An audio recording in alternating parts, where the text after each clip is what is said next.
L'invité de ce Smart Impact, c'est Wendy Coulfoulon. Bonjour. Bonjour. Bienvenue. Merci beaucoup. Vous êtes la directrice RSE et juridique de Verallia, qui est un leader européen des emballages en verre alimentaire, qui existe depuis combien de temps? Présentez-nous Verallia. Alors Verallia, c'est une très vieille société. Donc la première usine date de Voro en 1875, je pense. Donc Verallia, c'est une société cotée du SBF 120.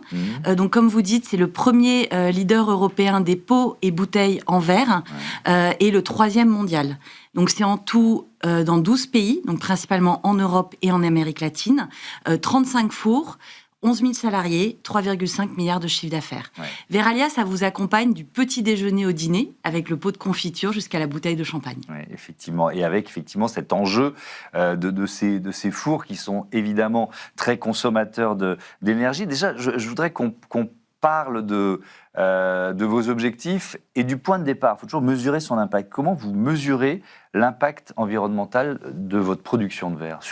Alors là aussi, on est sur une chaîne de valeur. On est sur une chaîne de valeur. Donc, comme vous dites déjà, c'est un four. Donc, un four, il faut imaginer une grande piscine dans laquelle vous avez de la lave en fusion et donc qui est du verre. Donc, un four, c'est chauffé à 1500 degrés. Donc, dès 2019, Verallia a donc calculé tout son impact d'émissions de CO2 du haut, donc de ses fournisseurs de matières premières jusqu'au bas, jusqu'à ses clients. Et à partir de 2019 et surtout à partir de 2021, Verallia a mis en place une feuille de décarbonation extrêmement robuste en mettant en place des actions pour justement diminuer tout d'abord son scope 1 et son scope 2 sur lequel on a une maîtrise, donc qui sont les émissions directes, et ensuite plus tard pour avoir des actions aussi sur son scope 3. Et donc à partir de 2021, on a mis en place ces actions et donc cette année, on a rendu cette feuille encore plus robuste pour entrer donc dans une trajectoire net zéro en 2040. Et donc peut-être que je peux vous donner quelques actions sur lesquelles on s'appuie. On va rentrer dans le détail, mais quand on définit sa trajectoire, il y a ce souci de prendre la bonne direction. Tout à fait. Et donc, j'ai vu que votre trajectoire, elle est validée par la science, SBTi. Oui. Ça, c'était un présupposé. Vous vous avez dit, il faut qu'on valide notre trajectoire par la science. Alors, on considérait justement que c'est un degré d'exigence souvent supplémentaire. Tout à fait. C'est un degré d'exigence supplémentaire et on considérait que c'était important justement de valider cette trajectoire pour la science pour montrer à quel point elle était robuste et qu'elle se tenait vraiment sur des actions concrètes. Et donc, c'est tout ce projet aussi de SBTi qui vérifie que ces actions sont bien concrètes et qu'on fait ce qu'on dit. Alors, donc, on va regarder dans le détail. Notamment, il y a un four à oxycombustion au Brésil. Déjà, de quoi on parle ? Alors, un four à oxycombustion, donc déjà, c'est une procédure c'est un four de transition. Donc, on a plusieurs fours. Donc, tout d'abord, on a un four traditionnel. Donc, un four traditionnel, c'est principalement du gaz et l'électricité. Ensuite, on a mis en place des fours à oxycombustion. Donc, on injecte de l'oxygène qui permet, en injectant de l'oxygène, de diminuer nos émissions de CO2 de 10%. Et ensuite, on a d'autres technologies qui sont beaucoup plus poussées, qui sont le four hybride, où là, justement, on va changer le gaz en électricité. Donc, on va passer plutôt à 70% d'électricité, 30% de gaz, pour aller jusqu'à un four 100% électrique, et donc on développe ces différentes technologies. Donc on a ouvert un four à oxycombustion au Brésil, à Campobonne, on en a ouvert un deuxième en Italie, à Pescia, on a ouvert un premier four électrique, donc c'est le premier four électrique alimentaire à Cognac. 100% électrique. 100% électrique pour le coup, et on a ouvert également un four hybride, donc qui ira jusqu'à 70% d'électricité, 30% de gaz à Saragosse en Espagne. Ça représente quel montant d'investissement ? Alors, par exemple, sur le four de Cognac, c'était environ 50 millions d'investissements, mais qui nous permet d'économiser jusqu'à 60% d'émissions de CO2. D'accord. Donc, c'est à la fois... Alors, il y a cet objectif environnemental, mais il y a une question de rentabilité qui rentre en ligne de compte. Il faut savoir qu'un four, ça a une durée de vie. Oui. Donc, ça a une durée de vie environ de 12 ans. Donc, on ne fait ces changements de technologie qu'à la fin d'une durée de vie de four. Donc, ça permet aussi, entre guillemets, de ne pas casser un four existant, mais d'attendre que le four soit en fin de vie. Et à chaque four, on se pose la question, quelle sera la meilleure technologie, justement, pour suivre notre feuille de route de décarbonation. Donc, on attend la fin de durée de vie. Et c'est pour ça que dans cette feuille de route qui va jusqu'en 2040, elle prend en compte la totalité de la durée de vie de nos fours. Avec des technologies qui évoluent en permanence.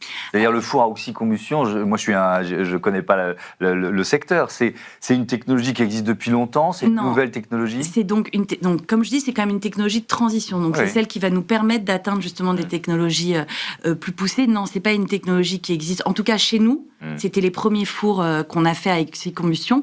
Et de la même façon, le four 100% électrique, c'est la première fois qu'on fait un four aussi grand en verre alimentaire 100% électrique. Et de la même façon, les fours hybrides, c'est des nouvelles technologies. C'est pour ça aussi qu'on est en train de les tester. Donc on a lancé ce premier four à Cognac et ce four à Saragosse. Et ensuite, on va en ouvrir un en France à Saint-Romain-du-Puy. On est en train de les tester pour ensuite les déployer sur tous nos autres fours pour atteindre justement cette feuille de route. Alors, il y a les fours, faire en sorte qu'ils soient de moins en moins consommateurs d'énergie, et puis il y a la capacité d'utiliser du verre recyclé. On l'appelle le calcin, c'est ça ? Tout à fait. Donc le calcin, c'est quoi ? C'est vos bouteilles que vous mettez dans les containers verts, qui ensuite est mis en débris, et donc est remis dans un four. Donc il faut savoir que Verallia a elle-même 19 centres de traitement de calcin dans le monde, et donc nous, on produit du calcin et on met aujourd'hui jusqu'à 56,4% de calcin dans nos fours. Le calcin, c'est la première matière première. C'était l'objectif que vous étiez donné pour cette année 2025. Exactement. C'est 2024, 56,4 et 2025, on n'a pas encore les chiffres. Et on se donne un objectif pour que jusqu'en 2030, toute l'année jusqu'en 2030, on soit autour de 60% de calcin dans nos fours. Ça suppose là aussi d'adapter les fours ?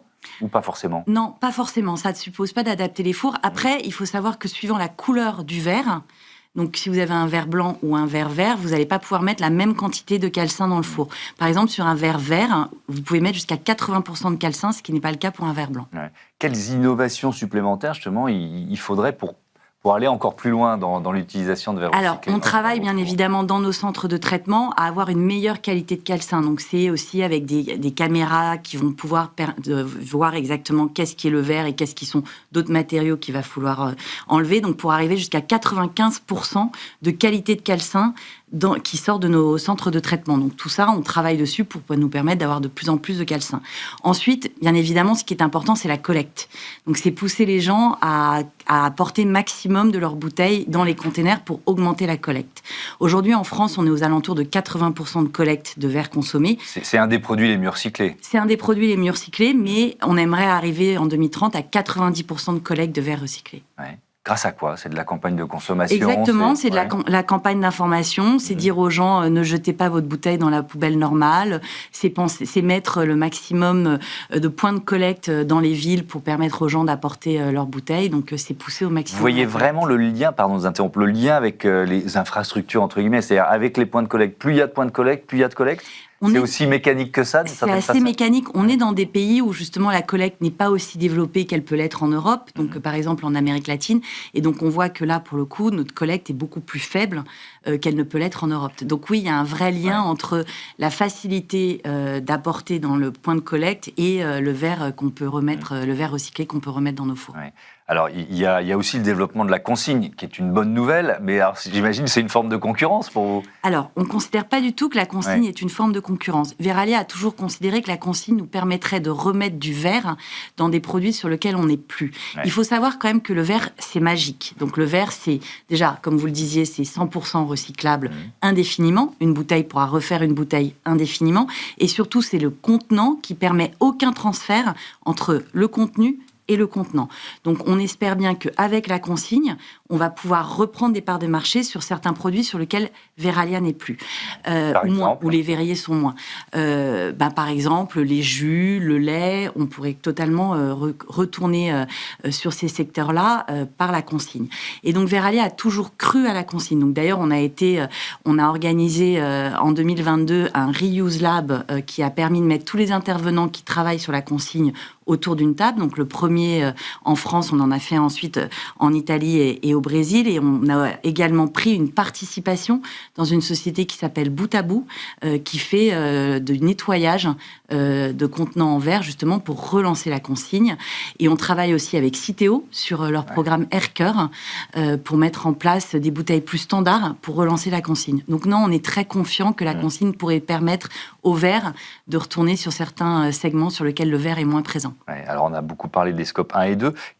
quel levier vous devez activer pour embarquer votre chaîne de valeur, donc le scope 3? Alors, on travaille bien évidemment sur le scope 3 avec notre chaîne de valeur, que ça soit amont ou aval, et donc on travaille principalement avec nos fournisseurs de matières premières, car on a des matières premières qui peuvent être assez carbonées, donc on travaille avec eux là-dessus, et on travaille aussi sur le transport, donc on travaille sur ces différents piliers, sachant quand même que chez Verallia, les scopes 1 et 2 représentent beaucoup plus que le scope 3, mais on travaille avec notre chaîne de valeur là-dessus. C'est un outil, entre guillemets, de communication pour le groupe, ces résultats en matière RSE, tout simplement? C'est totalement un outil de communication. On fait vraiment ce qu'on dit. Tous nos employés sont engagés dans cette feuille de route RSE. Et on le voit à la fois, bien évidemment, dans les bureaux, où les gens qui connaissent ce message, mais aussi dans les usines. Donc, dans les usines, ils sont conscients de ce qu'ils vont faire et de l'action qu'ils vont avoir, va avoir un impact sur la feuille de route RSE. Quel que soit le pays, si vous êtes présent. Quel que soit le pays. Donc, par exemple, dans des pays d'Amérique latine, on va travailler plus sur de l'énergie